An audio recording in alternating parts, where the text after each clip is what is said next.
Bonjour et bienvenue. Aujourd'hui, on va se pencher sur une analyse qui fait un pari assez audacieux. Ah oui, celui de relier trois textes bibliques qui, à première vue, n'ont pas grand-chose à voir. Exactement. Le document s'intitule Dieu fait jaillir la vie. Ça nous vient de la tradition maronite francophone pour la fête de Saint-Maron. Et pour faire ce lien, l'auteur a choisi, on peut le dire, du lourd. Carrément, on a une vision quasi hallucinatoire du prophète Ézéchiel. Oui, Un avertissement très direct de Saint Paul. aux Thessaloniciens, oui. Et pour finir, une des paraboles les plus... Percutante de l'évangile de Luc. Notre mission, c'est de décortiquer la logique qu'unit tout ça. Absolument. Et le fil rouge qui traverse tout, la thèse centrale, c'est que Dieu est présenté comme le Dieu des vivants. Pas seulement à la fin des temps. Non, justement, ici et maintenant. Le texte nous dit que cette vie, elle jaillit d'une conversion de tous les instants. Et pour ça, il nous donne une sorte de boîte à outils. La foi, l'espérance et la charité. Voilà, ce sont les trois moteurs qui font fonctionner l'ensemble du message. Alors parfait, le décor est planté. On commence par le début, par cette vision d'Ézéchiel. C'est une image d'une force, Presque effrayante, oui. une vallée remplie d'ossements humains. Et le texte insiste, complètement desséchée. Oui, l'image est saisissante et on nous donne tout de suite la clé de lecture. Ce ne sont pas juste des os. Non, c'est un symbole. C'est le peuple d'Israël en exil à Babylone. C'est une métaphore de leur désespoir absolu. Ils ont tout perdu. Tout, la terre, le temple, le roi. Spirituellement, ils se sentent morts, finis. C'est plus qu'une métaphore alors. C'est l'expression d'un traumatisme national. Pour eux, c'est la fin du monde. Et c'est dans ce contexte que Dieu pose cette question terrible à Ézéchiel. Fils d'homme, ces ossements peuvent-ils revivre? On imagine la question. La réponse humaine, logique, c'est non, c'est terminé. Et pourtant, la suite est spectaculaire. Dieu ordonne à Ézéchiel de prophétiser. Et là, c'est une scène presque cinématographique. Un bruit, une secousse. Les os qui se rassemblent, squelette par squelette, puis les nerfs, la chair, la peau. Mais il reste inerte. Il manque l'étincelle de vie. Exactement. Et c'est le deuxième élément crucial que le texte met en avant. La reconstruction physique, ça vient de la parole. Mais la vie elle-même, Elle vient de l'esprit, le souffle qui vient des quatre vents. C'est une recréation complète. parole et esprit donc. Voilà, le double mouvement. Et le texte fait tout de suite le pont avec nous aujourd'hui et nous dit que cette promesse, ce n'est pas juste un vieux souvenir. Que nos propres vallées d'ossements, Nos désespoirs, nos cœurs endurcis, tout ça peut revivre de la même manière, par la même action de la parole et de l'esprit. d'accord. Donc Ézéchiel nous montre Dieu qui offre cette nouvelle vie, une résurrection qui sort de nulle part. Mais j'imagine que ça ne peut pas être un processus automatique. Non, bien sûr que non. On ne peut pas juste s'asseoir et attendre que le souffle divin nous réanime comme par magie. Précisément. Et c'est là que la transition est parfaite. Si Ézéchiel, c'est l'offre de Dieu, alors Paul, C'est la réponse de l'homme. c'est ça. On passe de la vision grandiose à l'exhortation très très pratique. Et Paul, il ne mâche pas ses mots. Il utilise cette image que tout le monde connaît. Le voleur dans la nuit. Le jour du Seigneur vient comme un voleur dans la nuit. Et il développe ça avec un contraste très fort. Oui, d'un côté, ceux qui dorment, qui sont ivres. Ils vivent dans les ténèbres du péché, dans l'insouciance. Pour eux, ce sera une catastrophe. Brutale, inattendue. Et de l'autre, les fils de la lumière, les croyants. Et leur attitude doit être radicalement différente. Être vigilant et sobre. Et ce qui est fascinant, c'est comment le texte relie cette vigilance à la vision d'avant. La vigilance, ce n'est pas une attitude craintive. On n'attend pas avec peur. Non.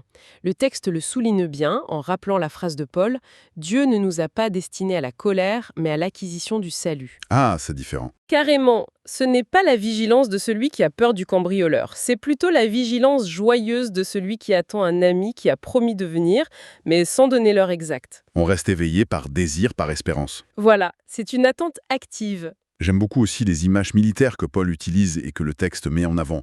La cuirasse de la foi et de l'amour. Et le casque de l'espérance du salut. Ça rend les choses très concrètes. C'est très pragmatique.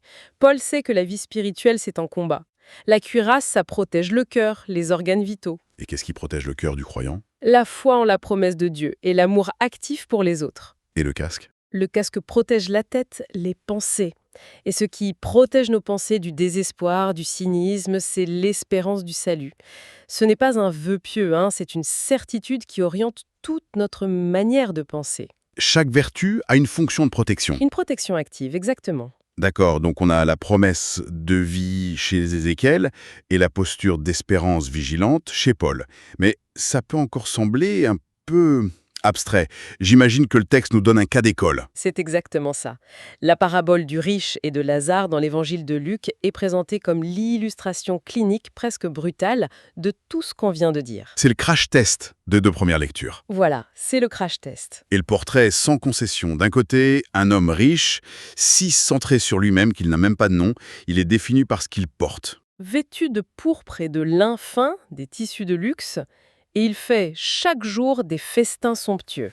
De l'autre côté, un pauvre qui, lui, a un nom, Lazare. Dieu a aidé. Mais il n'a rien. Couvert d'ulcères, affamé au point de désirer les miettes qui tombent de la table. Et il gît au portail.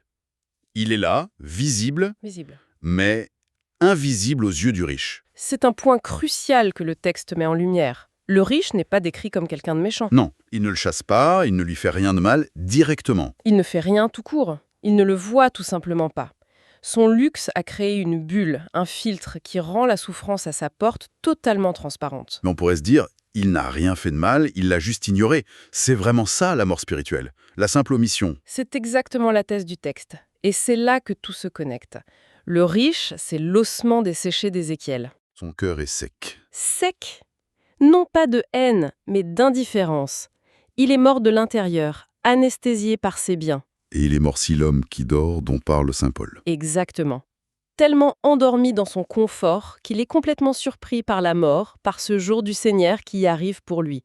Il ne s'y est pas du tout préparé. Et après la mort, le renversement est total. Lazare est consolé. Auprès d'Abraham, le riche est tourmenté. Et il y a cette phrase terrible quand Abraham explique qu'un grand abîme a été fixé entre eux. Et le texte a une formule très forte pour ça. Cet abîme. Il n'a pas été créé par Dieu après la mort. Il a été creusé par le riche lui-même, de son vivant. Par chaque jour d'indifférence. Voilà. La situation après la mort ne fait que rendre permanente la situation qui existait déjà sur Terre. Le riche était déjà dans un séjour des morts spirituels. Popée de la vraie vie qu'incarnait Lazare. Tout à fait. Et Lazare, lui, malgré sa misère, était vivant d'espérance.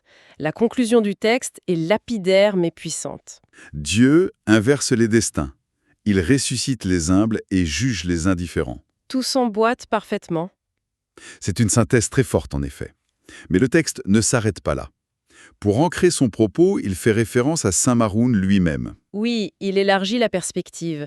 Il nous présente saint Maroun non pas comme un ascète qui a fui le monde, Mais comme quelqu'un qui, depuis son ermitage, faisait activement jaillir la vie. il guérissait les malades, il libérait les possédés par la prière. Autrement dit, il était l'antithèse complète du riche de la parabole. Sa vie spirituelle avait des répercussions concrètes. Et vivifiante, oui. Il incarnait la promesse d'Ézéchiel dans sa propre chair. Et pour aller encore plus loin, le texte convoque le catéchisme et saint Augustin, pour zoomer en arrière en quelque sorte. C'est tout à fait ça. La citation du catéchisme de l'Église catholique nous fait passer à une échelle cosmique. Ah oui? Il dit que la résurrection finale exigera la transformation de tout l'univers. C'est comme si la vision de la vallée d'Ézéchiel était appliquée à la création tout entière. C'est la promesse d'un monde entièrement renouvelé. C'est une vision immense. Et comment saint Augustin s'insère-t-il là-dedans? Saint Augustin, lui, nous ramène à la dimension du temps, à la patience. Le texte cite cette phrase magnifique. « Nous sommes sauvés par l'espérance. Ce que nous ne voyons pas, nous l'espérons par la patience. » Ça fait le lien entre la persévérance d'un ermite comme saint Maroun et la patience vigilante de Paul. Et le texte ne nous laisse pas suspendus là. Il ramène tout ça à notre quotidien. De manière très directe, oui. Il pose la question « Qui sont les Lazars à nos portes aujourd'hui ?» Et il donne des exemples très simples, presque dérangeants. Oui, le collègue isolé à la machine à café, l'enfant qui a besoin d'attention dans sa propre famille, le voisin âgé qu'on ne salue plus. Les Lazars ne sont pas forcément à l'autre bout du monde. Non, ils sont souvent juste de l'autre côté d'un mur ou d'un bureau. Face à ce constat, le texte propose une démarche concrète. Prendre 5 minutes, chaque soir, pour un examen de conscience. J'avoue que l'idée de faire ça tous les soirs peut sembler un peu intimidante. C'est une objection très juste. On est fatigué, on a juste envie de déconnecter. Comment faire pour que ça ne devienne pas juste une corvée de plus? Je pense que la clé est dans l'intention que le texte suggère. L'objectif n'est pas de se culpabiliser ou de cocher une case pour gagner son paradis. Ce n'est pas un audit de performance morale. Non, pas du tout. La démarche est motivée par l'amour, pas par la peur. Les deux questions sont très simples. Qui ai-je vu aujourd'hui et qu'ai-je fait pour lui? C'est un exercice pour apprendre à voir, en fait. C'est exactement ça. Un entraînement pour défaire en nous le réflexe du riche, celui de l'aveuglement. C'est une manière de demander à l'esprit d'irriguer nos propres vallées d'ossements secs. Nos routines, nos indifférences. Voilà. Vu comme ça, c'est moins une obligation qu'une forme d'hygiène spirituelle. Et le texte suggère même de partager cette réflexion avec un proche. Oui, pour s'édifier mutuellement, comme le dit saint Paul. L'idée, c'est que cette conversion n'est pas un chemin solitaire. En parler, c'est s'encourager mutuellement. C'est créer une petite communauté de fils de la lumière qui s'aident à rester éveillés, non par angoisse, mais dans la joie de l'attente. Au final, le parcours de cette analyse est assez vertigineux. On part d'une vision prophétique immense, une armée de squelettes qui se relève, On traverse des concepts théologiques profonds. pour atterrir sur une pratique intime et minuscule. 5 minutes de réflexion avant de dormir. Le fil rouge, c'est cette conviction que la puissance de Dieu qui ressuscite les morts est la même que celle qui peut ouvrir nos yeux sur notre voisin. C'est un lien très puissant. Et pour conclure, on pourrait peut-être s'inspirer de cette structure. Ce document réussit à tenir ensemble les deux extrêmes. D'un côté, une promesse cosmique, la transformation de tout l'univers. Et de l'autre, un acte microscopique, presque invisible. Exactement. Et la question qui reste pour chacun, c'est peut-être la suivante. Comment est-ce que mes plus petits gestes d'attention, mes plus infimes décisions de charité, Au lieu d'être des actes isolés, participent en fait déjà et sont le reflet de cette promesse immense d'un monde entièrement renouvelé? c'est dans l'infiniment petit que se joue l'infiniment grand. C'est peut-être ça, oui. C'est une piste de réflexion. Une pensée profonde qui nous laisse de quoi méditer. Merci d'avoir suivi cette analyse avec nous.